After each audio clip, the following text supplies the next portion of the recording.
Well, hello there. Oh my goodness. Folks, I'm sleep deprived yet again, so I apologize in advance if I ramble, if I stutter, if I make no sense. Well, actually, I'm like that normally, so okay, maybe I'm just messed up by nature.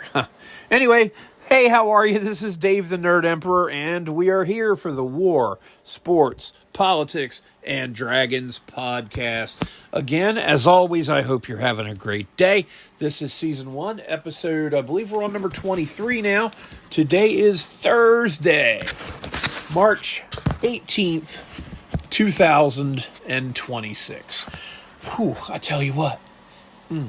So here's the situation for sleep since the last time we spoke was Monday night, I didn't get hardly any sleep. Tuesday night, same. Last night, well, let me put it to you this way. Yesterday when I laid down, it was actually 6:15 a.m. I laid down yesterday at 6:15 a.m., so I was essentially up all night. And then I laid in bed until noon, but really had been up since 10. But I laid there hoping I could go back to sleep, and it just didn't take. So I've been up since 10 a.m. yesterday. At the time I start taping today, it's 10:10 a.m. on Thursday the 19th. And I hope everybody wore their green condoms on St. Patrick's Day. Actually, I'm sorry, today's Thursday. Yeah, today's the 19th. Daggone. It's all a blur. But anyway, we had some big doings on Tuesday. But before we get to that, let's do our usual intro stuff. Oh, goodness. As always, you can follow us not just on Spotify, where we began, but on Amazon, Audible, and iHeartRadio as well. I spent an hour, a very frustrating hour last night, trying to get the podcast on Apple. When I go to the account page on my end, it shows that it's available and it shows all the episodes. But when I do a search for it, because I set up a separate account just as a user, and it doesn't exist. So I don't know what the hell is going on. So for the time being, to hell with Apple Podcasts. I'm just about to give up. But meanwhile, if you want to help us get better tech, you can donate through our Patreon page, which is patreon.com/WSPDragons. But don't donate when you're there. What you want to do is subscribe. Don't just be a free member, because all you're going to get is, the basic free stuff. There's so much more coming. Like, for instance, the first 5 chapters of my first completed novel, Love's Crucible, are on there now. And the first chapter is the only one that's free. But so to read the rest, become a sponsor. And like I said, all my future works are going to come out that way. And you can read new novels for as little as $3 a month. Basically, a chapter or more every week is going to be coming out. So really, you ought to do that. But anyway, that's enough prefacing for the day. It's time for the show. But first, a general statement. I'm again running on virtually no sleep. I don't know the cause. It's weird. But I'm just going to steer into the skid and see where it takes me. As I've said, God laughs while man laughs, so I'm just going to go with whatever's next. I'm in trouble. We have food. The bills are paid for the time being, and we've got our health for the most part, except for this weird sleep thing. The rest is not that big a deal. But instead of starting with war today, we're starting with sports, because I devoted a huge portion of the Monday podcast to talking about my longtime friend, Wicomico High basketball coach Butch Waller, who's hails from Salisbury, Maryland. He's a Wicomico grad. He's been teaching there since the 60s. He's been coaching there since the 60s. High played in the state championship game Tuesday night at UMBC up in Baltimore against Henry Lackey High. It was Butch's final game, and High lost.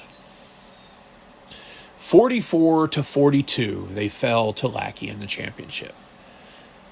Damn it. One basket. One missed 3-ball basically would have won it all for them.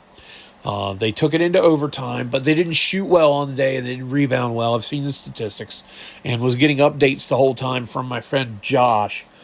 Josh and his dad Bill actually helped Butch out by running the scoreboard and the shot clock at the Waller Dome, as the gymnasium at High is called. I mean, he's got the gym named after him. He's got the street named after him, Butch Waller does, because they renamed part of Long Avenue to Butch Waller Way back in 2018. I was there for that ceremony. But either way, Butch went out in style, and I'm very proud to have known him. It's not like he's dead. You know, he's still going to be around. It's going to be weird to ever go into the High athletics office and not see all his decorations up if he cleans it out, you know. And I was just telling my best friend on the phone before I started the podcast that, you know how when you get let go at a job, they'll give you a box to put your belongings in or whatever. Well, Butch retiring from that coaching position, he's going to need the whole bed of his pickup truck to take all his stuff out of there. Okay. He's got 150 total seasons, give or take, of coaching. Okay. He coached basketball 60 years. He coached baseball for decades. He coached golf for decades.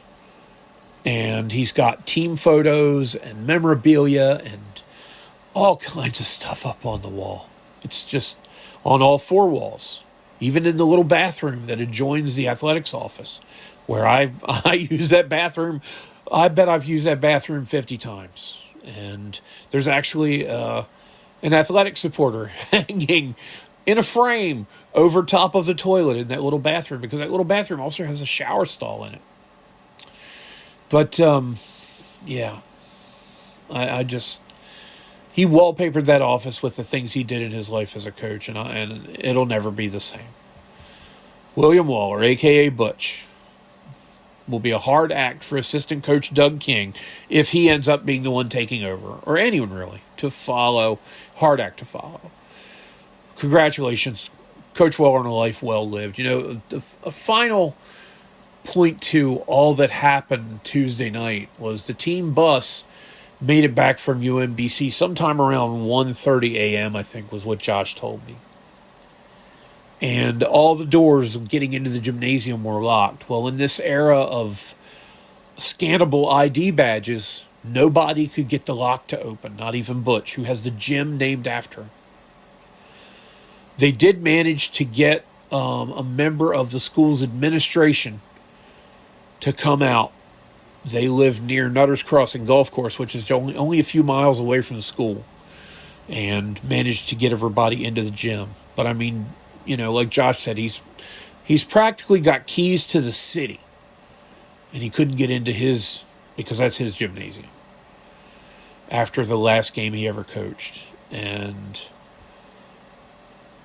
I don't know. Josh was trying to say it seemed almost poetic, but I don't like the kind of poetry that ends poorly. I was never into, you know, Emily Dickinson shit. I just didn't. I you know, there was a girl I went to high school, or middle school and high school with. Maybe before that we were in school together. She used to write a lot of good poetry. But to me it wasn't great poetry, because I'm not a fan of poetry that always 100% of the time rhymes. I like poetry sometimes that doesn't. Okay, it doesn't always have to rhyme. And life isn't always symmetrical. But Butch, he found symmetry. You know, not a year, I think it was 6 or 7 months after they named Butch Waller Way in his honor, he lost his wife, Sandy, and they had been married for 50 years, I think. 58 years? I forget how many years it was. It was a long time, but, you know, that had to take a toll on the man, and so... But he still had basketball. And now, anybody listening ever see the movie About Schmidt? It's a Jack Nicholson film. It was made in 2002. It wasn't very well publicized. Didn't do well in the box office. Kathy Bates has a supporting role in it. Jack Nicholson, hold on, I got to take a drink. I've got cotton mouth this morning. Jack Nicholson plays a fellow last name of Schmidt, who's an insurance actuary. And what insurance actuaries do, specifically, he's in the life insurance business. They compute life expectancy based on a variety of factors and use those computations to determine A, how long a person will probably live, and B, how much their life insurance should cost if they bought it today based on their actuarial data and information. Well, he makes a point in that film because he narrates it as he acts in it. He says, I know from my time as an actuary, basically, that a man my age who just lost his spouse will live about 7 years. I hope Butch Joe's longer than that. It's already been 8, or 7.5. But without basketball to coach, I'm just curious as to what he's going to do. But I can tell you this. I have already heard rumblings on the jungle drums that Butch Waller may not, in fact, be done coaching basketball. This might have been his last game at Wicomico High. But don't be surprised if he's on the sideline somewhere next year, possibly with another school. I'm not ruling out the possibility of him coaching at college. I've already heard a rumor that he was offered the coaching position for boys basketball at Del Mar High, which is about 15 minutes to the north of Y High. I also heard, though, that he turned it down. So we'll see. Maybe the Butch Waller story isn't over after all. And he's unretired so many times. It's like Brett Favre, but with basketball. You know, this was his 20th straight final season, as Paul Butler and I would have said if we were still working in that field together. I think Paul's a public information officer now for Wicomico County Public Schools, or at least that's what he was last time I talked to him. But who knows? We'll see. But Dougie, I'm pulling for you, man. I hope you can take Y High to great heights too. And I hope you can win a state championship just like he did. Moving over to the other half of the Bayside Conference in basketball, because the South Bayside, Y High's in the South. In the North, Cambridge South Dorchester High, who plays in a different size bracket. Cambridge plays in the smallest school size bracket, 1A, whereas Y High's a 2A. CSD played Wednesday last night. Their game was supposed to be Monday night, but we had some thunderstorms roll through, and they caused a postponement. And this irks the crap out of me. I think I mentioned this on a prior podcast, that one time in a basketball season, basketball got postponed because of storms. And basketball's an indoor sport played in well-lit, climate-controlled gymnasiums. So I don't understand the problem. But whatever. Anyway, they played last night against the seed school. Now, CSD beat the seed school last year by 3 points in overtime to win the championship. But this year, seed got the upper hand, and they defeated Cambridge by 10. So the defending champs fell, and the Eastern Shore does not get a boys basketball championship this year.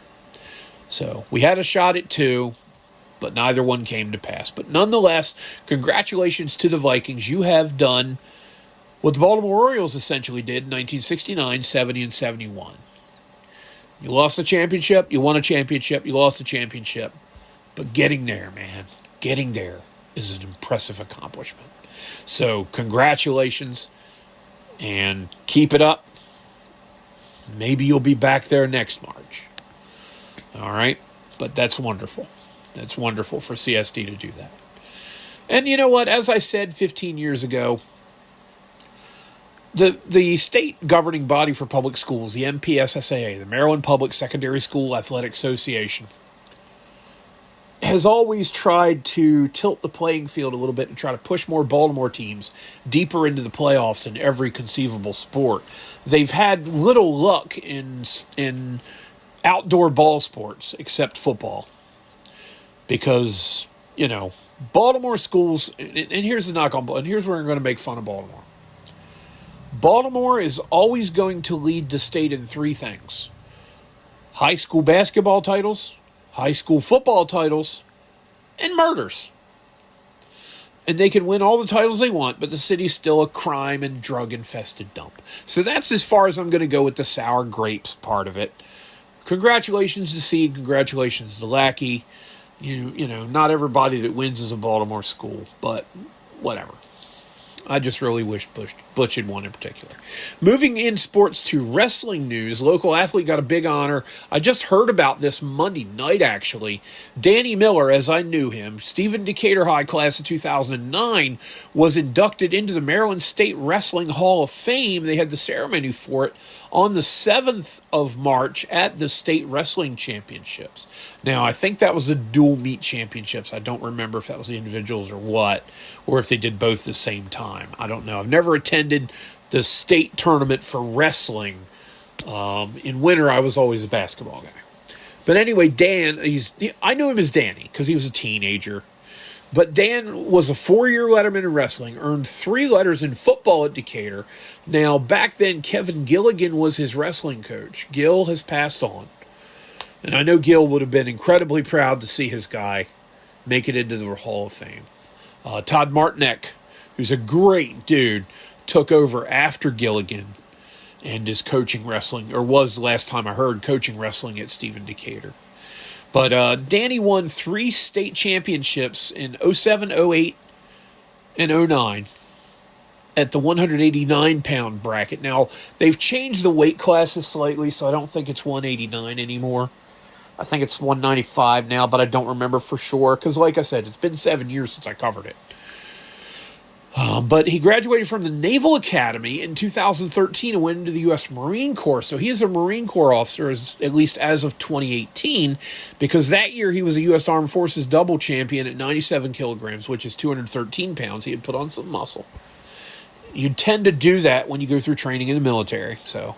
And he also competed for a shot at the Olympics at one point. I want to say that was 2016.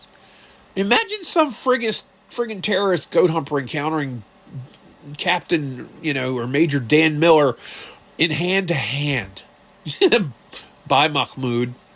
I covered Dan a couple of times, including a tri-meet that Decatur hosted against Easton and North Carolina. What a tri-meet is, usually you have a dual meet, and that's 2 teams wrestling against one another. You start with a randomly selected weight class, then you go up to the highest weight class, and then you start back at the bottom weight class and go up to, whichever weight class is the one immediately below where you started with. They do it randomly that way because otherwise there's a good chance that some of the wrestlers in the higher weight brackets, if you started small, that, it changes how they work the lineup because they're wrestlers that can wrestle a class up.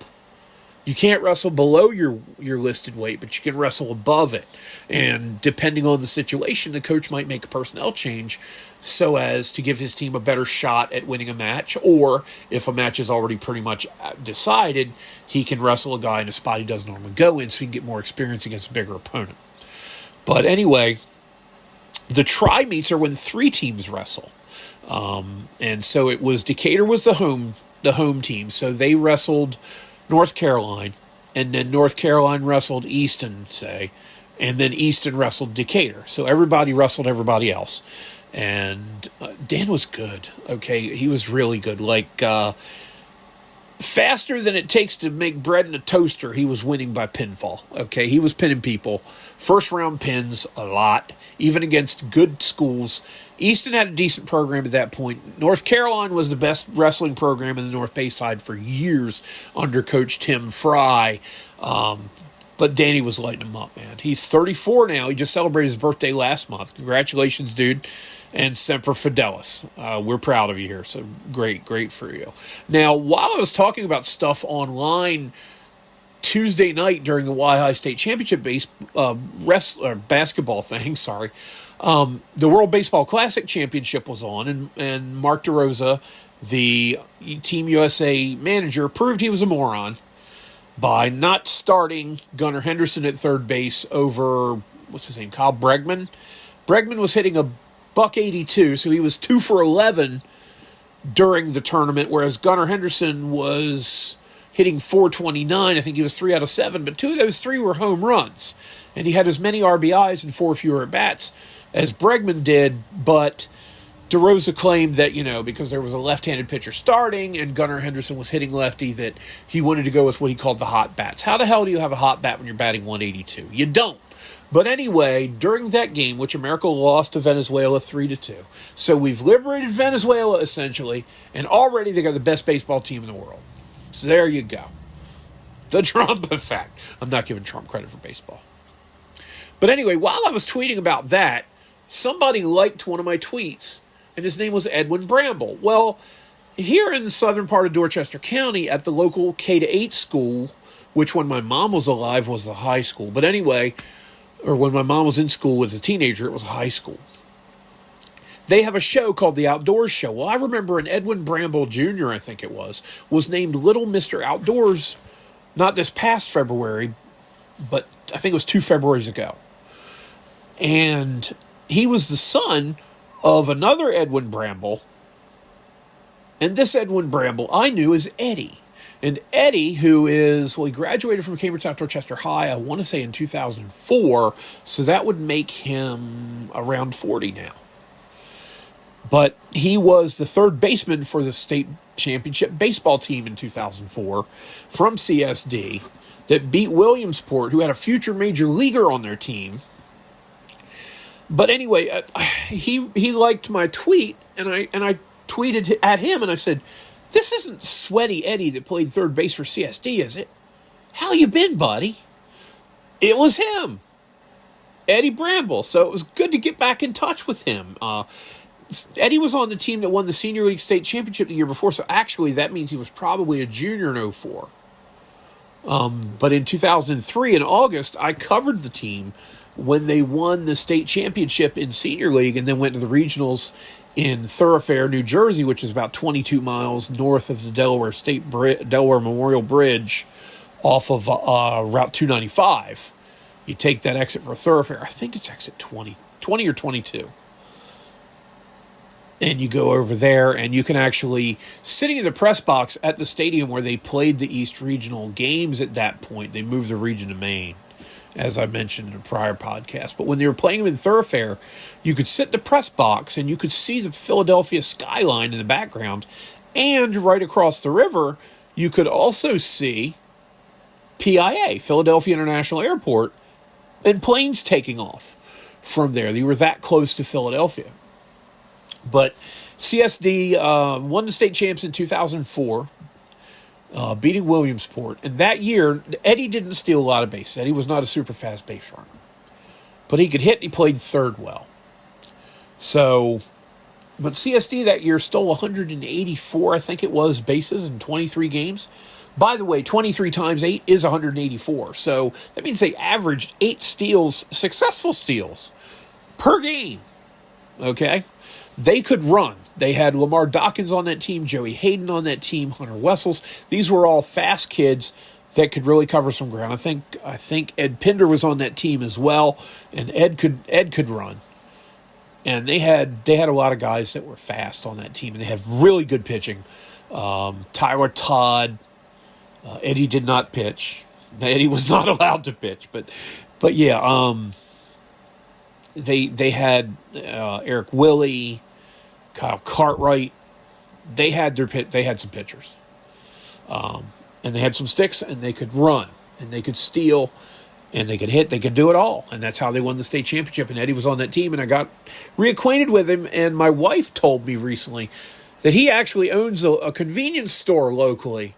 So I might go down to it sometime and look for him and say hi and see how he's doing. But it was nice to tweet back and forth with him again. That was nice to get reconnected. Tuesday night, I also reconnected with Josh Weber through his dad, Bill, because I contacted Bill through Facebook. And anyway, we're back in touch, and that's cool. So, speaking of baseball, talking about Gunnar Henderson, already went over that, actually, but I'm convinced that Bregman has compromising photos of Coach DeRosa, of the manager. I'm convinced of it. You won't be able to convince me otherwise. Just no frickin' way. No frickin' way. We're going to wrap up sports. Let's go to politics. And Cuba's power grid collapsed completely Monday and was down for almost 30 hours. The Trump administration had an indirect effect on that. They had already experienced tons of blackouts. They had blackouts for the whole 67-year communist regime. But this time, the whole country of 11 million people went without power for over a day, and people were getting messages from their relatives saying, I don't know when I'll be able to text you again because the battery on the phone is dead and I have no way of charging it. So congratulations to communist Cuba for achieving net zero emissions. Yay! Thank God you're in a place that's warm, because otherwise the only warmth you would have been the warmth of collectivism. And if you had been a Scandinavian country that was communist, you wouldn't even have that warmth. You'd be freezing your nunny off. But hey, cool. And of course, liberals are claiming that America's embargo is why Cuba's in the state that it's in. But the problem with that is, as I've said, if communism's so great, not doing business with one country out of 197 shouldn't be a deal breaker for you. So just more lame excuses from people that can never admit they're wrong and never admit that the ultimate reality, the culmination of their ideas, is poverty, starvation, and death. Cuba's leader actually announced a form of perestroika, basically, a few days ago as well. Now, perestroika is basically a loosening of regulations that, would prevent people from owning businesses in certain regards and prevent land use for, utilities and so on and so forth. That's starting to get rolled back. Now, let's not forget, this was one of the things that led to the downfall of the USSR. Okay, also in the meantime, Elon Musk has announced that Starlink will be available in Cuba for free. Of course, at the time it was announced, there was no power for it. But, hey, they'll have internet.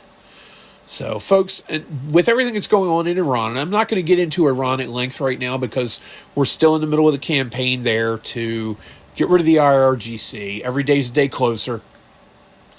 And the IRGC is going after infrastructure targets to basically pull a Saddam Hussein. In 1991, in the first Gulf War in particular, when Saddam Hussein's forces were booted out of Kuwait and we marched, 100 miles or so into Iraq, he set fire to all the oil wells he could in Kuwait and a bunch of them in Iraq as well, I believe, with the intent of screwing up the oil market and causing an environmental disaster in the process. That's basically what the IRGC is doing. It's kind of a scorched earth thing. They're going to make it as financially inconvenient for people as possible, but this regime is in its death throes. It's just going to take a while. That's all. It's a huge country. I want to say it's as big as, France is about the size of Texas, and I think it's almost twice the size of France, with 90 million inhabitants. Now, luckily, 89 million of them hate the IRGC. That's why I don't think we're in for a long war, is because people are starting to do things now. Like I saw a video from one of their little checkpoints the IRGC has set up to monitor people in their cars for whatever reason. One of the motorists actually turned on his car stereo and played the sound of a drone aircraft as loud as he could. And then the guards at the checkpoint fled because they heard the sound of the drone. So I'm telling you right now, the people of Iran want to be free, but they're still horribly outgunned, and I'm sure we're sending shipments of guns to people over there, and they need them. Strongest argument for a Second Amendment we've had since we came up with the big argument for the Second Amendment back in 1775. Okay, everybody says 1776. No, the date at which we truly became a nation was April 19th, 1775, because that was when the first shots were fired in Lexington and Concord, Massachusetts against the British by men who eventually, some would die, some would lose their fortunes, and a couple would live in infamy like Benedict Arnold. That was when it really started. Then that was when the opinions of people in England about America ceased to matter. Ha. But I tell you, this feels, with what's going on in the world, with Venezuela, with Iran, with Cuba, this feels a lot like the period of time from the fall of 1989 to the fall of 1991. And it feels like that time frame and the Arab Spring in 2011 got together and had a baby. We're looking at the fall of a communist nation. Back then, communism in Eastern Europe in over a dozen countries collapsed because the Soviet Union broke into 15 separate countries, none of which adopted communism afterward. It's like the fall of communism, the Berlin Wall coming down, got replaced by Cuba's imminent demise and the downfall of the Ayatollahs. That seems to be only days away, both things. And I guess that just like back then, we're going to see a lot more environmentalists cropping up, since, as we all know, that's where the communists go when their plans are proven to be utter dog shit. Okay, let's be totally honest. You didn't hear this environmental crap to this degree until after 1989. When the Berlin Wall came down, when people were climbing across it in October or November, I think it was, of 1989, I actually had stuff from the first night it happened on a VCR tape, but don't know where the heck it went. But this is what it feels like. This is what it felt like. For those of you in the current generation, with stick your finger in your mouth and hold it up to see which way the wind's blowing, this is what it feels like. This is what it felt like with communism collapsing. The new axis of evil in the world, Russia, China, Iran, North Korea. Oh, wow, there's a chicken walking through my front yard. Holy mackerel. 2 of them. 2 hens. Wonder if they've laid eggs this morning. Anyway, this is what it feels like when the world gets a breath of relief and freedom gets a foothold in another country that needs it. Because every country needs it. But some of them don't have it. A little more politics. Jasmine Crockett, who's soon to be a former Congress member, having lost in her primary bid for the Democratic nomination for the Senate seat in Texas that's occupied, I believe, right now by John Cornyn, the incumbent Republican. Her former bodyguard got shot by police. And Nick Sorter on Twix reported, and I quote, "Body cam footage has been released of Jasmine Crockett's bodyguard pulling a gun on Dallas police, resulting in his death." And it turns out this guy was even worse than previously thought. Per Dallas Police Department, he did the following. Stole U.S. government plates and put them on his car. Used a fake name and was wearing a fake police uniform and pretending to be a federal agent.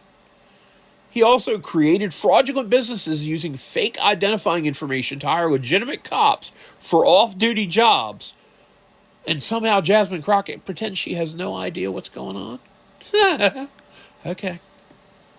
What's the first rule when you screw up in government? If you screw up, you cover it up. That's the rule. And I'm telling you right now, everybody on both sides of the aisle follows that rule. Everybody. Because nobody in government will ever admit to what they've done wrong. And it's really frustrating, to be honest. Oh, goodness. But again, with all the news that's going on right now, I'm trying to get to pull this other bookmark that I have out because some people at Starbucks learned a harsh lesson about economics, and I wanted to go over that. Here it is. From Michael Rothman, Seattle Starbucks strikers get a masterclass in economics. The Starbucks on University Way in Seattle, which I believe is right down the street from UW, maybe? Seattle's one of the most progressive zip codes in America, of course. The Starbucks just delivered a case study that no business school could write better. Workers went on strike. 3 months later, they had to end it because they couldn't afford to keep going without a paycheck. Then the Starbucks announced their closing on April 5th, and the workers who went on strike were told that they are not eligible to transfer to other locations. I wonder why. Gosh.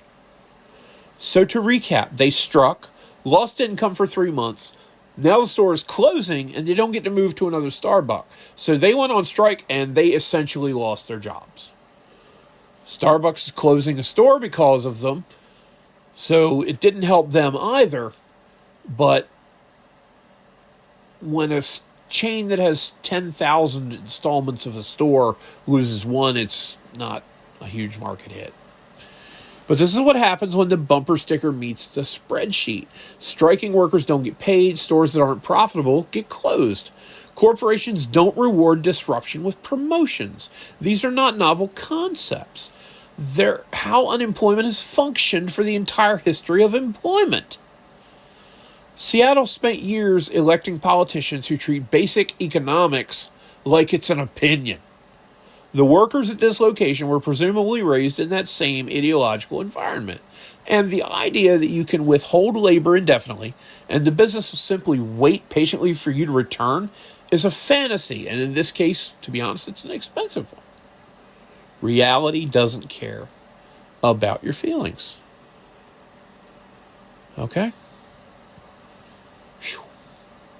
From Clay Travis a couple days ago, here's an Al-Jazeera opinion piece, and when I hear Al-Jazeera, my hackles go up because I got to level with you. Al-Jazeera is pro-terror TV. They are essentially the mouthpiece for Middle Eastern terrorists. But this Al-Jazeera opinion piece on the American and Israeli attacks on Iran and how hugely successful and organized they've been is somehow better analyzed than any American media piece I've read on Iran. Okay, and we're going to take a look at it right now. I've already glanced through it, and those headlines by Mohammed Saloom. The U.S.-Israeli strategy against Iran is working. Here's why. Okay, subheader, every aspect of Iran's ability to project regional power is being successfully degraded.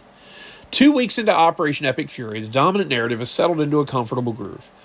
The United States and Israel stumbled into a war without a plan. As someone else pointed out, there are hundreds, possibly thousands of mid-grade U.S. military officers. I'm talking about captains, majors, light colonels, whose job it is to not only plan things, but to imagine contingencies. And for people that think that Iran attempting to close the Strait of Hormuz was a contingency that our military did not plan for, is like saying that crossing the ocean in a ship is not something that the Navy planned for. It's absurd. Okay? We've had war plans for all kinds of contingencies since the beginning of the Republic. Okay? For example, War Plan Orange was our plan for a contingency. Not the right word. The word I'm looking for is a hypothetical war in the Pacific against Japan. Okay? We didn't really follow it necessarily in World War II, but we kind of did the rough edges of it. We had War Plan, I think it was War Plan Black, was plans for against Germany at the same time. And I believe that the plans that we had set up in case of a war with Great Britain in the 1920s or 30s was called War Plan Red. I may be wrong about what the color codes were, but I know for a fact that we had plans for what to do if we wound up at war with Britain again for the first time since 1815. Okay, because we've been allies since the 19th century, the early 19th century. Basically, after the Treaty of Paris was signed to end the War of 1812, our relations cooled and then softened and then tightened. Okay? We have been friends and allies with the Brits, and realistically, they've been our lapdog for much of this time period because of our prominence, our rise to prominence, especially in World War II as a world power. But we have war plans for fricking everything.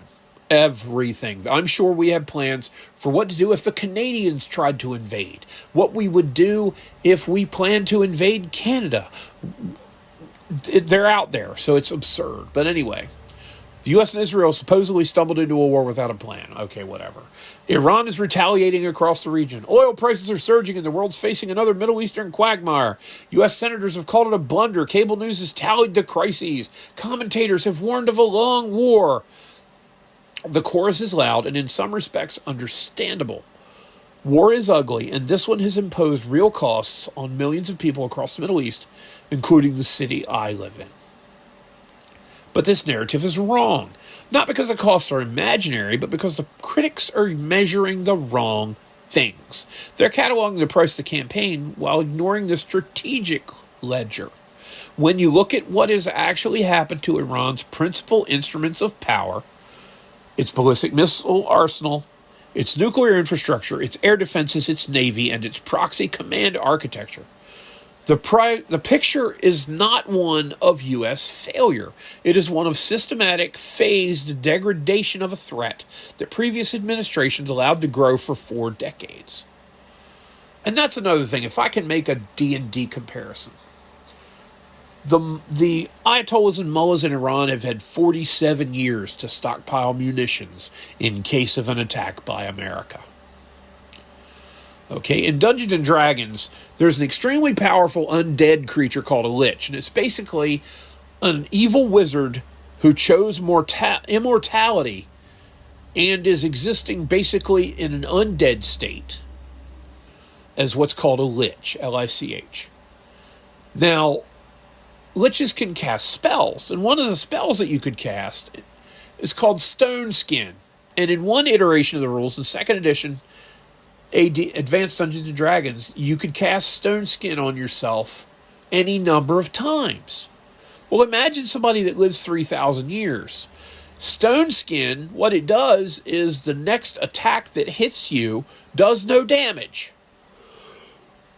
Now imagine expecting a fight with somebody coming to get you down the road, and you just cast Stone Skin on yourself 2 or 3 times a day for 1,100 years. It's going to be kind of hard to hurt you.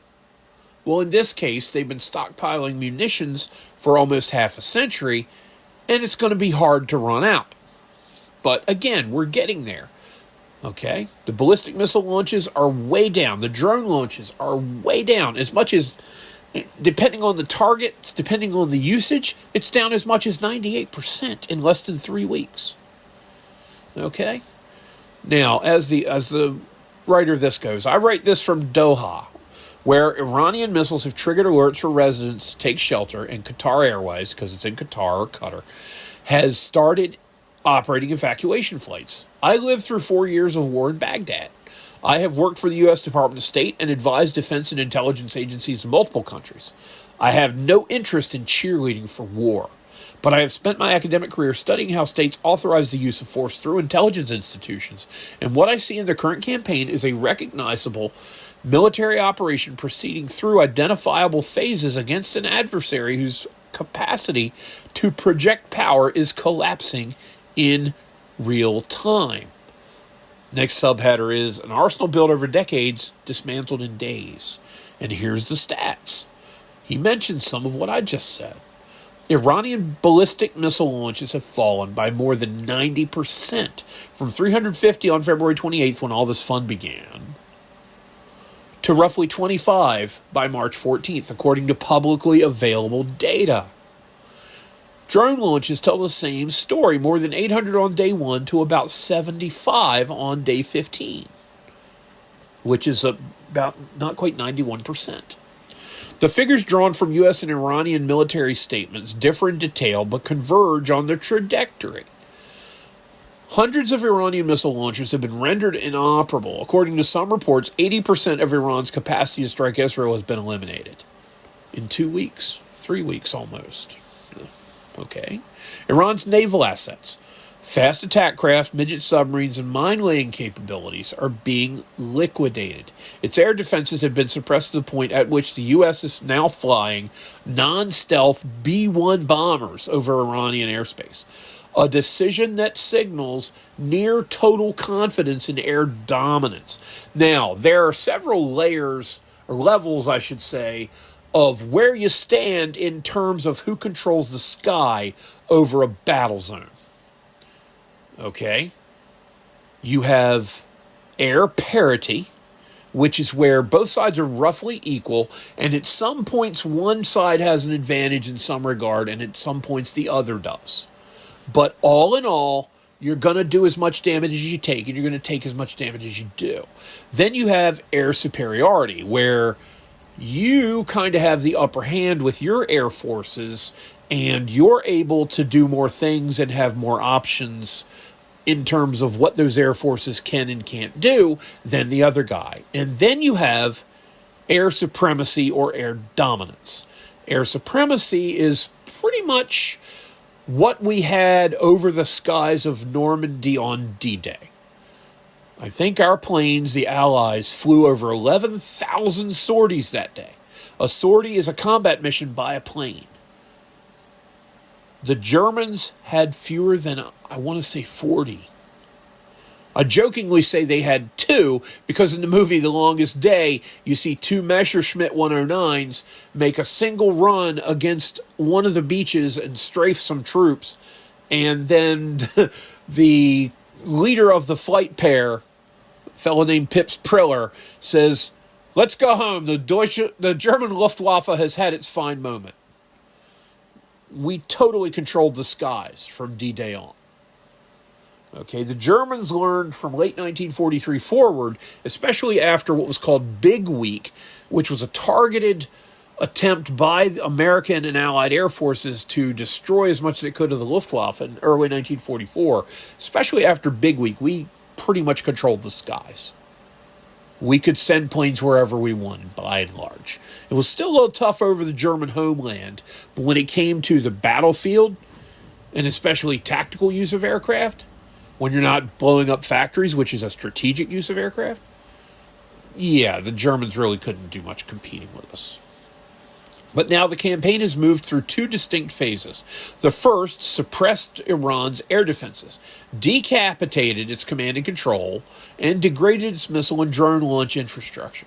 By March 2nd, which would be the 3rd day of the operation, U.S. Central Command, CENTCOM, announced local air superiority over western Iran and Tehran, which is the capital, of course, achieved without the confirmed loss of a single Israeli or American combat aircraft. So in less than 72 hours, we controlled the skies over about half of Iran, including its most important place, the capital, Tehran. The second phase, now underway, targets Iran's defense industrial base, missile production facilities, dual-use research centers, and the underground complexes where remaining stockpiles are stored. This is not aimless bombing. It is a methodical campaign to ensure that what has been destroyed cannot be rebuilt. Iran now faces a strategic dilemma that tightens every day. If it fires its remaining missiles, it exposes launchers that are promptly destroyed. If it conserves them, it forfeits their ability to impose costs of the war. Missile and drone launch data suggest Iran is rationing its remaining capacity for politically timed salvos rather than sustaining operational tempo. This is a force managing decline. They are a force managing decline, not projecting strength. Now, the nuclear threshold the previous U.S. presidents accepted. Much of the criticism of the U.S.-Israeli campaign focuses on its costs while treating the status quo ante as if it were cost-free. Okay, what that means is people are looking at what it costs in taxpayer money to operate the military for this, and what it's costing people in, say, pain at the pump. All right, and of course, side note, California philanderer and incompetent Governor Gavin Newsom, who's also corrupt as the day is long, thanks to the work of people like Nick Shirley exposing it, has some audacity to complain about the price of gas when gas in California is the most expensive in the U.S., at over $5 a gallon. And remember when I said I thought it was $7 a gallon in some places? It was actually over $8. So I'm sure it's pushing $9 now. $9 a gallon for gas, and it's around $3.40 or $3.50 here where I live. Anyway, so they're looking at things beforehand as though it were cost-free, and it wasn't. Iran entered 2026 with 440 kilograms of uranium enriched to 60% purity. Just so everybody understands, You only need 5 to 6% purity for light industrial and utility use, for operating some factories and to use it as a source for electricity. They had it up to 60. Anything above 20 is cause for an alarm to be sounded. 60% purity, 440 kilograms of uranium. Okay, a kilogram is a little over 2.2 pounds. So you're looking at over 900 pounds of enriched uranium. Almost half a ton. Enough, if further enriched, for as many as 10 nuclear weapons. Before the June strikes last year, Tehran was less than 2 weeks away from enriching uranium for a nuclear bomb, according to U.S. intelligence estimates. At that time, the IAEI, the International Atomic Energy Agency, acknowledged that Iran's accumulation of near weapons-grade material had no clear civilian justification. Duh. The current campaign is damaged further than Natanz nuclear facility. And that's another thing. If you're using it for the good of your citizens, why is it buried a couple hundred feet underground? Okay? The one in Fordow remains inoperable. The defense industrial facilities that would be needed to reconstitute enrichment capacity are being systematically targeted. Reasonable people can disagree about whether diplomatic alternatives were fully exhausted. The Omani-mediated negotiations in February showed real progress, and there are legitimate questions about whether Washington walked away too soon. Okay, there are arguments on both sides. Okay, here's the thing. The last time a U.S. president negotiated with Iran, you know what ended up happening? They got sent billions of dollars of cash by the pallet load. Okay? I've seen the footage of the pallets of cash, and the Obama administration essentially admitted to it. It was not a secret. Now, we're sending the mullahs and ayatollahs to hell. And that's a better exchange. Sorry. I had to get another drink. I gotta stop drinking so much soda. But the critics' implicit alternative, continued restraint while Iran inched toward a nuclear weapon, is the policy that produced the crisis in the first place. Thank you. Every year of strategic patience added centrifuges to the enrichment halls and kilograms to the stockpile. Yeah. Because they were lying during negotiations, for one thing. The Iranians were. The limits of military force against a nuclear program are real. And as others have argued elsewhere, strikes can destroy facilities but not eliminate knowledge. The 440 kilograms of enriched uranium remains unaccounted for. A successor regime or any political color will inherit a strategic environment in which the case for nuclear deterrence has been strengthened, not weakened. These are genuine long-term risks, but they're arguments for a comprehensive post-conflict diplomatic architecture, not arguments against the campaign itself. Now, here's where he starts talking about the Strait of Hormuz, because it's a double-edged sword for Iran to close or threaten the use of the Strait of Hormuz. And you're going to find out why. The closure of the Strait of Hormuz is dominating a critical commentary. U.S. Senator Chris Murphy. Now, Chris Murphy is a hardcore idiot liberal Democrat who advocates for gun control while working in a building that is guarded by men with guns. He won't let you have an armed guard at your kid's elementary school, but it's okay to guard your money with guns and to guard worthless politicians with guns. Anyway, Murphy has called it evidence that President Donald Trump misjudged Iran's capacity to retaliate. Okay, if we killed the IRGC to a man and none of them ever fought back, and they didn't do anything, but the final man, with his last bit of dying energy, raised up his hand and gave us the middle finger, the left would complain that Iran has resisted far more than America anticipated. So, take it with a grain of salt. CNN has described it as proof that the administration has lost control of the war's escalation. Okay. The economic pain is real. Oil prices have surged. A record 400 million barrels of oil will be released from global reserves. Not necessarily from our Strategic Petroleum Reserve, the SPR, because Biden depleted that at the beginning of the Ukraine-Russia war in 2022 and never did anything to refill it, and Trump's been trying, but it's not designed to be filled as fast as it's designed to be emptied. It's kind of like a refrigerator in that regard. Gulf states are facing missile and drone strikes on their energy infrastructure as well. But this framing inverts the strategic logic. Closing the strait has always been Iran's most visible retaliatory card and always a wasting asset.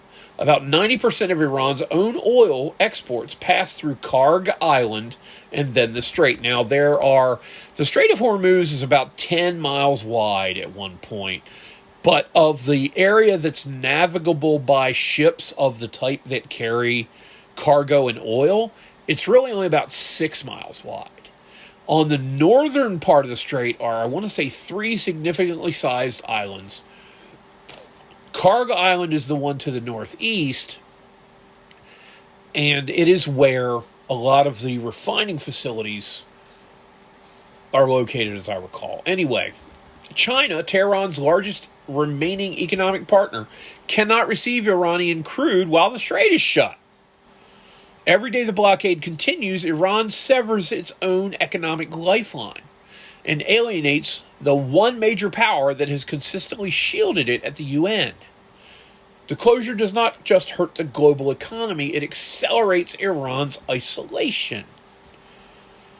So, remember, we don't get oil from Iran. America hasn't gotten oil from Iran since the 70s, I don't think, because the Ayatollahs wouldn't let us have any. Meanwhile, the naval assets Iran needs to sustain the blockade, fast attack boats, drones, mines, shore-based anti-ship missiles, are being degraded daily. Its naval bases at Chabahar and Bandar Abbas have been severely damaged.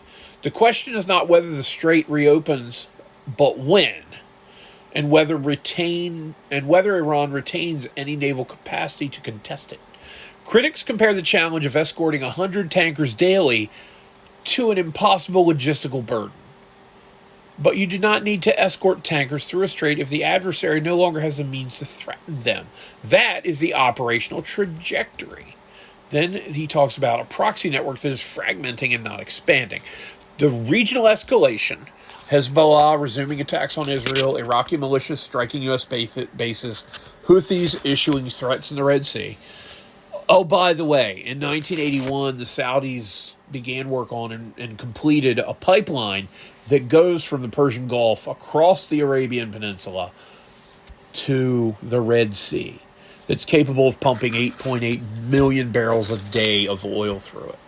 So don't get too upset about the Strait of Hormuz. There is a workaround. Anyway, what's going on has been cited as the clearest evidence of U.S.-Israeli strategic failure. The war is spreading, the critics say, just as it did in Iraq. This misreads the dynamics of Iran's alliance network. My research on how states authorize proxy violence identifies 4 layers of control: strategic legitimation, operational coordination, financial logical distribution, and deniability calibration. The current campaign has disrupted all 4 simultaneously. The assassination of Supreme Leader Ali Khamenei eliminated the apex of the authorization pyramid. His son Mushtaba's appointment as his successor, a dynastic transfer without precedent in the signals institutional fragility, not continuity. The IRGC command structure has been decapitated at multiple levels, the acting defense minister being among those killed. And every day, we're wiping out. And I don't know why these guys don't meet on Zoom, because whenever 5 of them get together anywhere, there's a Hellfire missile headed there within minutes. When proxies launch retaliatory attacks across the region, this is not evidence of an expanding network. It is evidence of pre-delegated response authority, which is what a centralized command system activates when it anticipates its own destruction. Pre-delegation is a sign of desperation, not strength. It means the center can no longer coordinate.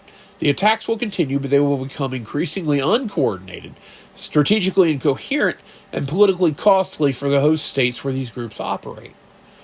Qatar and Bahrain are arresting IRGC operatives. Kuwait and Saudi Arabia are intercepting Iranian drones over their own territory.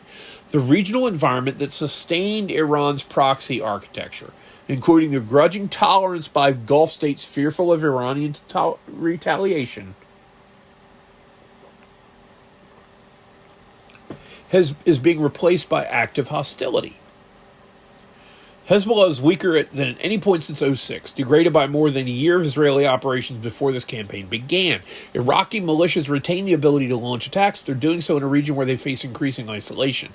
The Houthis in Yemen possess independent capability but lack the command integration with Tehran that transforms militia activity into strategic effort. Look at it this way. If the Houthis were threatening the Gulf of Aden and the strait at the southern end of the Red Sea to a point where it was as worrisome as the choke point at the Strait of Hormuz, we would have heard about it, but it hasn't happened. What the critics described as an expanding regional war is better understood as the death spasm of a proxy architecture whose authorizing center has been shattered. Now, there's a clear endgame, according to this man. The most politically potent criticism is that the administration has no endgame. Trump's own rhetoric has not helped. The oscillation between unconditional surrender and hints at negotiation, between regime change and denial of regime change, feed the impression of strategic incoherence. Only 33% of American respondents in a It's Reuters, sorry. Only 33% of American respondents in a recent Reuters Ipsos poll said the president had clearly explained the mission's purpose. But the endgame is visible in the operational phasing, even if the rhetoric obscures it. The objective is the permanent degradation of Iran's ability to project power beyond its borders through missiles, nuclear latency, and proxy networks. Call it strategic disarmament. This is closer to the approach of the Allies to Germany's industrial war-making capacity in 1944-45 than to the U.S. war on Iraq in 2003. Thank you. That's the big picture. It's not just blowing up crap to kill troops in Iran.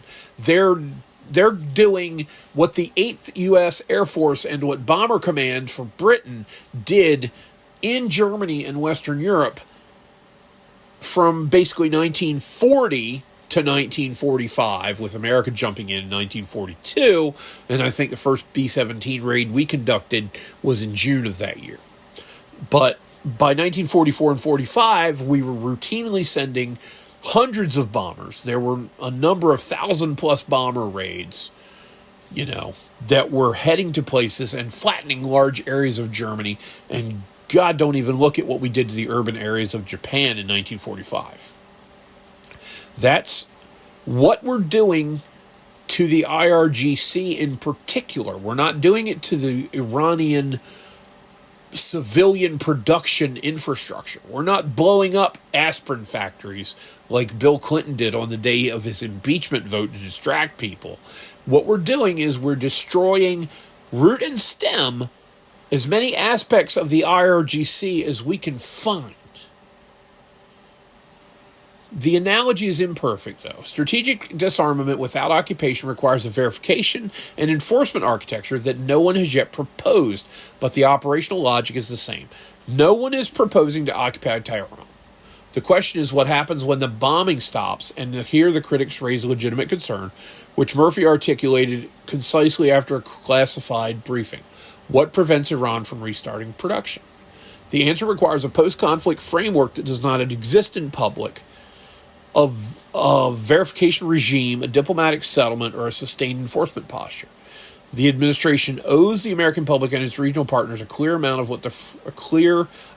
of what the framework of such a thing would look like.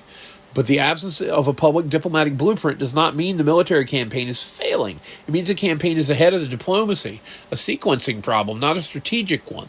Military conditions for a durable settlement, Iranian missile capability too degraded to rebuild quickly, nuclear infrastructure inaccessible, proxy networks fragmented, are being created right now. Okay, let's say this continues for another 2 or 3 weeks, and we've done as much damage in those 2 or 3 weeks as in the previous 2 or 3 weeks. Yeah, Iran's not going to be able to do a lot in terms of the IRGC. None of this minimizes the human cost. More than 1,400 civilians have been killed in Iran, a moral burden the U.S. and Israel will carry. Oil prices, the spikes are hurting every economy on Earth. 13, it says 11 here, at least 11, but it's 13. U.S. service members have been killed. I live with these sirens every day, as does everyone across the Gulf. The costs are real, they're serious, and any accounting that ignores them is dishonest. But the critics are making a different error. They're treating the cost of action as if the cost of inaction were zero. They were not. They were measured in the slow accretion of a threat that, left unchecked, would have produced exactly the crisis everyone claims to fear. A nuclear-armed Iran capable of closing the Strait of Hormuz at will, surrounded by proxy forces that could hold the entire region hostage indefinitely. Okay? If Iran had had their way in things, the IRGC, they would have functioning atomic nuclear weapons. Okay? There's a slash between atomic and nuclear there. It's one or the other. It's probably nuclear. There is a difference. And several proxy networks, Hamas, Hezbollah, Houthis, Iraqi militias. You know, there's a tenuous, nebulous connection between them and Al-Qaeda as well. I mean, Al-Qaeda's, was largely based in Afghanistan, which is one of Iran's neighbors to the east. But anyway, the critics are making a different error. They're treating the cost of action as if the cost of inaction were zero, as I said. They were not. They were measured in the slow accretion of a threat of Iran with nukes able to close the strait when they wanted, with proxy forces that could help project their influence. 17 days in, Iran's supreme leader's dead, his successors reportedly wounded, and every principle of instrument of Iranian power projection, missiles, nuclear infrastructure, air defenses, the Navy, proxy command networks, has been degraded beyond near-term recovery. The campaign's execution has been imperfect, its public communication poor, and its post-conflict planning incomplete. War is never clean. But the strategy, the actual strategy measured in degraded capabilities rather than cabled news cycles, is working. So, that's from Al-Jazeera, which reinforces my statement that even a stopped clock can be right twice a day. Just remember, you don't want to set your watch by it. Okay? Every now and then, there will be that one guy who gets it. And this is that one guy at Al Jazeera. All right. Last note is there were elections held in, and we're going to go to the dragons part of things. Kim Jong-un was reelected in North Korea with 99.93% of the votes cast going in his favor. In other news, 0.07% of the North Korean population disappeared yesterday. That's what the left wants elections to be like. Basically, one party only, toe the line or be punished. Because you scratch a liberal, you're going to find a dictator underneath every single time. I'm telling you, folks. Now, moving over to dragons, then we're going to do a little bit more war stuff because I've got a story.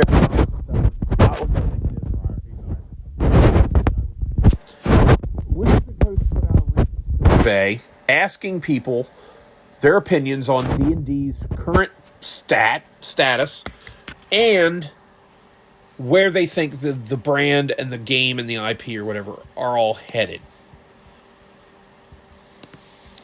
My response to part of it, I posted on Twitter, and it's gotten 59 likes, and at least one other person's bookmarked it but me. On a 1 to 5 scale, 5 being I agree, 5 being I strongly agree, and 1 being I strongly disagree. Here are the 4 questions on the one panel that I answered. Of the several panels. I trust Wizards of the Coast with D&D. I put 1, disagree strongly. D&D is headed in the right direction. I put 1, disagree strongly. Wizards of the Coast cares about me as a D&D player. There was no 0, so I had to put 1, disagree strongly. And finally, Wizards of the Coast is headed in the right direction.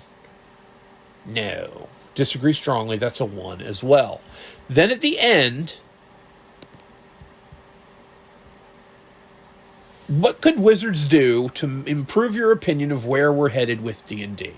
This was the chance for you to type in your own answer. You were allowed 200 words. I used 29. And here they are. Dump the woke political sparkle troll garbage and go back to what made the game great. Action, challenges, and imagination. You've turned the game into a gay, furry dating game LARP, which is essentially what it is.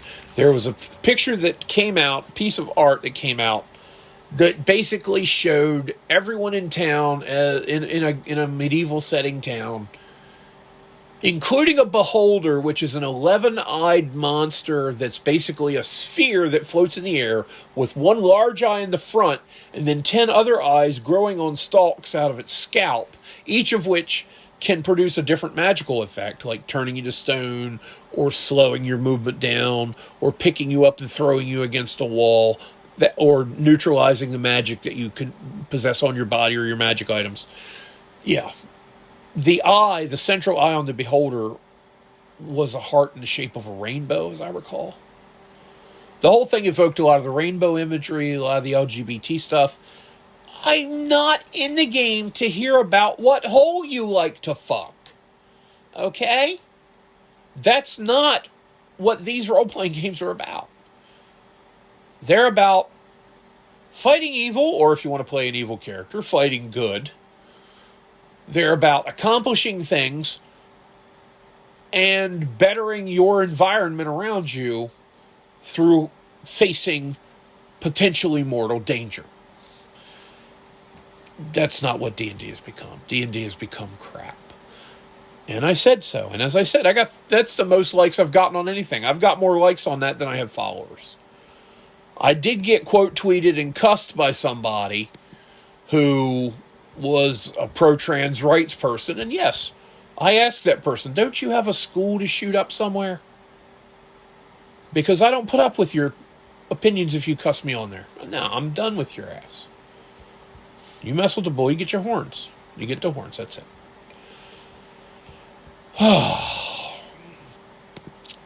But anyway. I did see something hilarious back to war. There was one of these Iranian pro-Iran AI slop accounts reported the death of Israeli Prime Minister Benjamin Netanyahu. Even had some AI doctored pictures of his body dead. It was hilarious. I actually literally laughed out loud when I saw it. I laughed so hard I couldn't even respond to make fun of them. I just laughed. Because anybody believes it's full of crap. Now, let me find my last thing that I wanted to read, which was about a Scotsman. That's why I thought it was Scottish. Sorry. But the man who posted it, I believe, is actually a very cool Irishman. I just forget his name. So let me find that real quick. But it's about a man known as Lord Lovat. Those of you that watched the 1961 classic war film, The Longest Day, may remember Lord Lovat. He was played by Peter Lawford, who was a very well-known, very accomplished English actor who actually died fairly young. So let me find, I don't know where I've put, there it is. Okay, it's from Paul Reese. Paul Reese is the man who did it, and his handle on here is Hannah, I am the ST1. But he posts a lot of this stuff, and this one in particular stuck out to me. On this day in 1995, which would have been 2 days ago, on this day in 1995, the last clan chief in history to have led his men into battle died at the age of 83. Simon Fraser, the 15th Lord Lovat, was the chief of Clan Fraser. He was the man Winston Churchill described in a letter to Joseph Stalin as, quote, the mildest-mannered man that ever scuttled a ship or cut a throat, unquote. The Scottish commando-chief whom Hitler placed a 100,000 Reichmark bounty on, dead or alive, during World War II. He was a well-respected man that had already had a serious war record before D-Day. The night before D-Day, Lovat addressed his men. He closed with this statement. 100 years from now, your children's children will say, they must have been giants in those days. Then came June 6, 1944, Sword Beach, Normandy. Now, there were 5 landing zones on D-Day on what is called the Calvados Coast, which is from the base of the Cotentin Peninsula, at the northernmost point of which lies the port city of Cherbourg, all the way over to, I think it's the Dives River, which is a span of about 80 to 90 miles, I want to say. From the left, they were Utah Beach, where the U.S. forces landed, Omaha Beach, where U.S. forces landed. I believe it was the 4th and 90th Divisions that landed on Utah. The 1st and 29th hitting the first waves at Omaha. I don't know as much about the particular units as the next 3 because they weren't American beaches.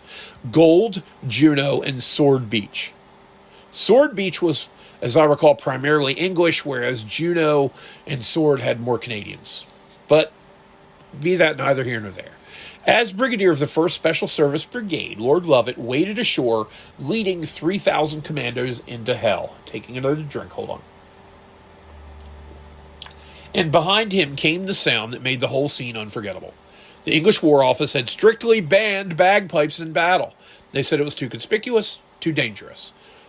Lovat brought his personal piper, Bill Mullen, and gave the order, "Play us ashore." When Mullen hesitated, citing the regulations, Lovat smiled and replied, but that's the English War Office. You and I are both Scottish, and that doesn't apply." So, Millen, not Mullen, it was actually, I misread it, it's Millen, Millin. So Millen played Highland Laddie, the road to the Isles, and all the blue bonnets are over the border.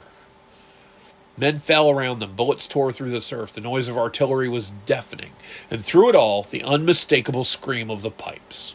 Captured German snipers later admitted they had Millen in their sights, but didn't shoot him because they assumed he had gone completely mad. Lovat's mission was to reach what was called Pegasus Bridge, where British glider troops were desperately holding on.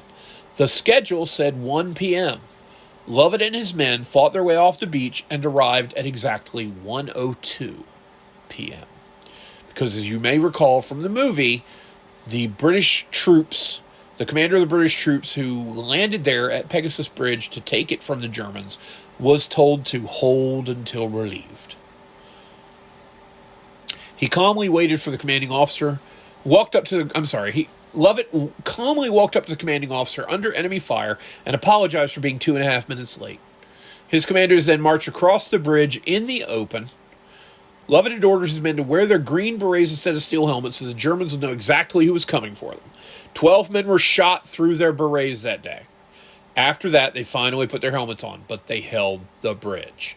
For Clan Fraser, because that bridge wasn't as much useful for the Allies as it was for the Germans, because with that bridge across the Dives River, that allowed German armored units to reinforce part of that area around Sword Beach more easily. So with the British holding it, they couldn't go across. 6 days later, Lovat was given his last rites after being hit by friendly fire from a stray artillery shell. Against all odds, he survived. He returned home a hero. He went on to serve in Parliament, judge cattle internationally, and manage his massive 250,000-acre Highland estate. But his final years were marked by grief. 2 of his sons died within weeks of each other in 1994. Beaufort Castle, his ancestral home, had to be sold that same year.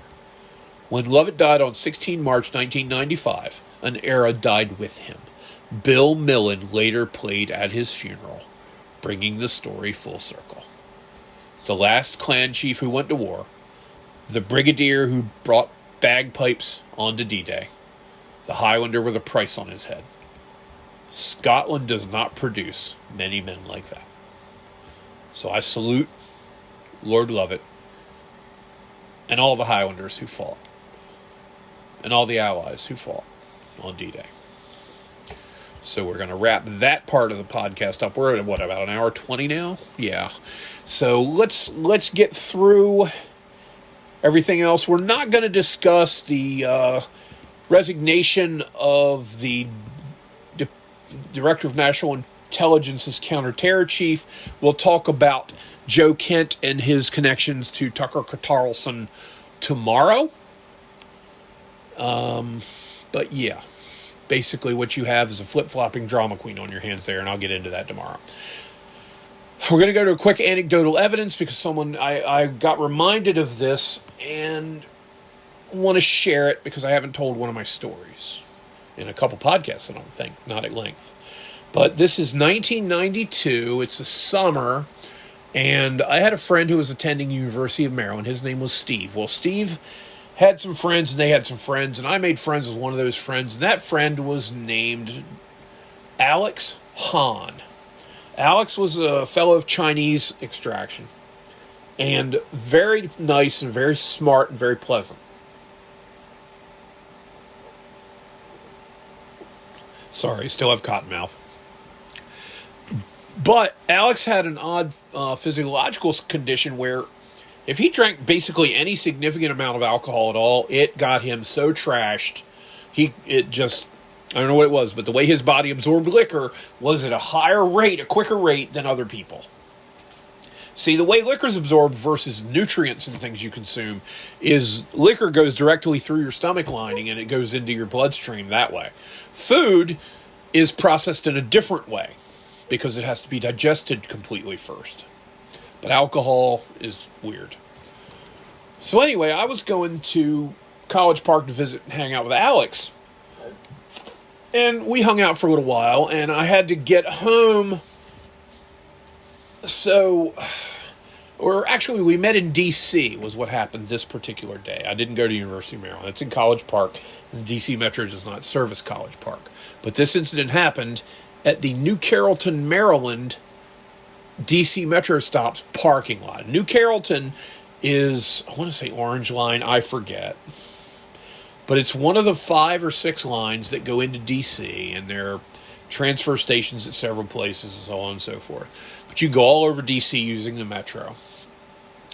And I'm headed home. I'm walking across the parking lot at the New Carrollton Metro stop parking lot. It's a pretty big parking lot. I didn't notice the man approaching me. What I did hear was a distinctive clicking sound behind me and a man saying in a voice that brooked no debate, excuse me, pal, I'm going to need your wallet. Well, I turn around, and I'm not the biggest gun expert in the world, but I knew I was staring down the barrel of a Desert Eagle. Okay? A Desert Eagle pistol is one of the most powerful handguns that you can find. Okay? It's also known as a Deagle. It is capable of being chambered in .50 caliber, but this one I think was a .44 Magnum. Well, he had it pointed at my head, and he was about 2 steps away from me. So when I looked at it, and I looked at the barrel, it was like looking down a stovepipe. It was huge.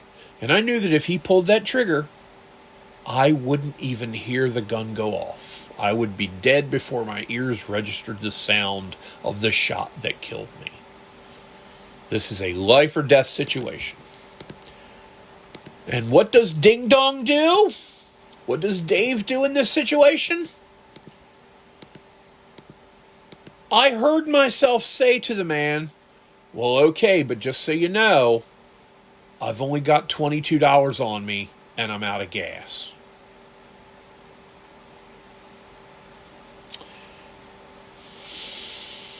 Yeah, who says something like that? Well, I did. I don't know why. I have no idea what prompted me to say that. He was robbing me, and I was complaining that I wouldn't have gas money if he did. I wasn't refusing. I was complying and reaching for my wallet to pull out the 2 10s and the 2 1s that I had in my pocket. Because I think I had $50 on me at one point and spent 28 of it on metro fare and food, and while we were out doing whatever it was we were doing. Because I'm pretty clear on remembering that I left with $50 in my wallet that day. It might not have been a 50 though. Anyway, I just told this guy while he's holding a hand cannon to my head, well, okay, but you're only going to get $22, and and I basically won't be able to drive home because I was living in Cambridge at the time, and it was about a 70-mile one-way drive, and I was almost out of gas. I had to stop for gas on the way home. Well, the guy gets a funny look on his face. He's not mad. He wasn't mad when he started it, and he was almost polite when he told me he wanted my wallet. Well, he cocks his head to one side, and he kind of looks up in the sky for a second, and he says, "I'll tell you what. Give me half, and you never saw me." So I pulled out my wallet, showed him all that I had, 2 10s and 2 1s, handed him a 10 and a 1, and said, "There you go. Sorry it's not more." And he just kind of, shrugged. And I turned about and walked to my car the rest of the distance, which was maybe 10 steps. Got in my car, stopped and put $10 worth of gas in it at a filling station outside of Annapolis, off of 50, I think it was. I think that's where I stopped. I don't remember. But I remember stopping because I had $1 in my pocket when I got home. But I got $10 worth of gas, which back in 1992 was sufficient. It was it might have been $1.20 a gallon back then. What did the guy look like, you ask? I don't know. I never saw him. He was this really short, tall, kind of really whitish-looking black girl with short, long hair and no beard that was really heavy with a mustache. Yeah. He was about 5 foot, 6 foot, 10 nothing. He was anywhere between 14 and 136 years of age. His build was somewhere between slim and obese. And he had 2 arms and 2 legs.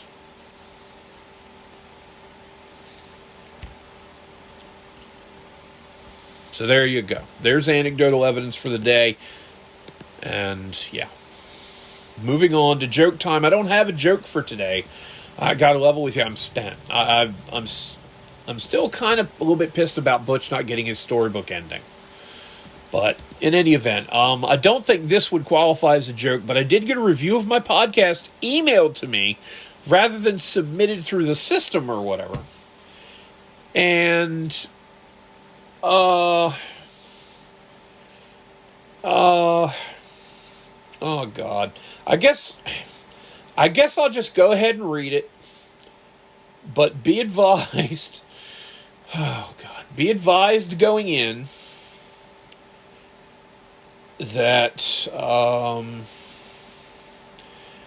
yeah.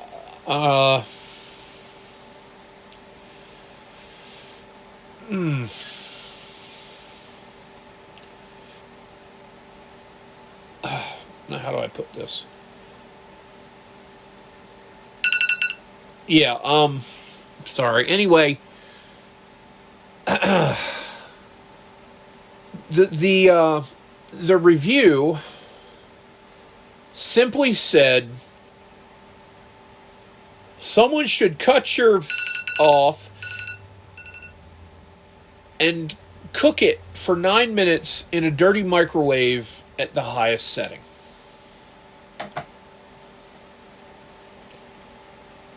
Yeah, someone should cut it off and cook it for 9 minutes in a dirty microwave at the highest setting. So, here's the review vote tally so far. 1 undecided. Thanks for listening. Final thought for the day, never give up on yourself and never try to write scripts for a podcast when you're angry. Because I was trying to write stuff Tuesday night and I was pissed. I was so pissed that Butch's team lost. But anyway, for the love of all that's holy, okay, stay off social media when you're mad.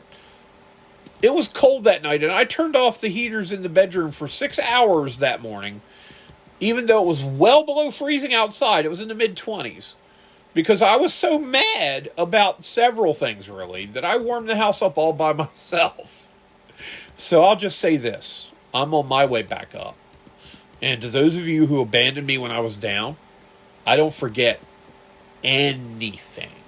You will be remembered. What you did or didn't do will be remembered. And so will those who stood by me when things went bad. And someday you'll hear that story too. But just remember, for those of you that chose to leave me out in the cold, it's not libel or slander if it's true. Anyway, that's going to do it for the show today. Make sure to follow the show on Twitter. The handle is at the WSPD Podcast. On TikTok, it's all one big long word, WSP Dragons. More stuff is coming. It's more stuff's coming on the Patreon. We just put up 5th chapter of Love's Crucible the other day. And you can read the first one for free.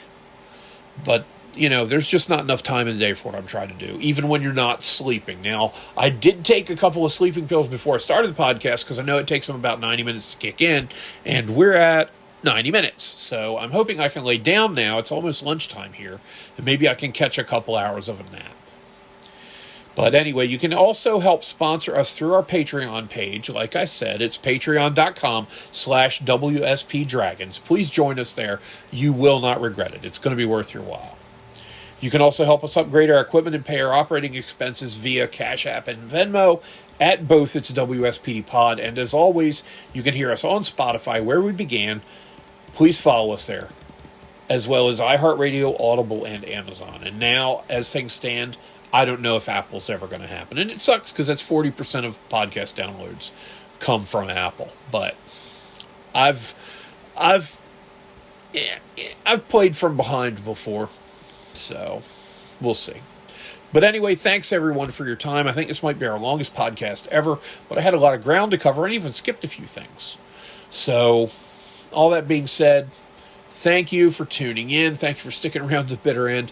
This is Dave the Nerd Emperor signing off from Season 1, Episode 23 of the War Sports, Politics, and Dragons podcast. And we will see you next time. Take care.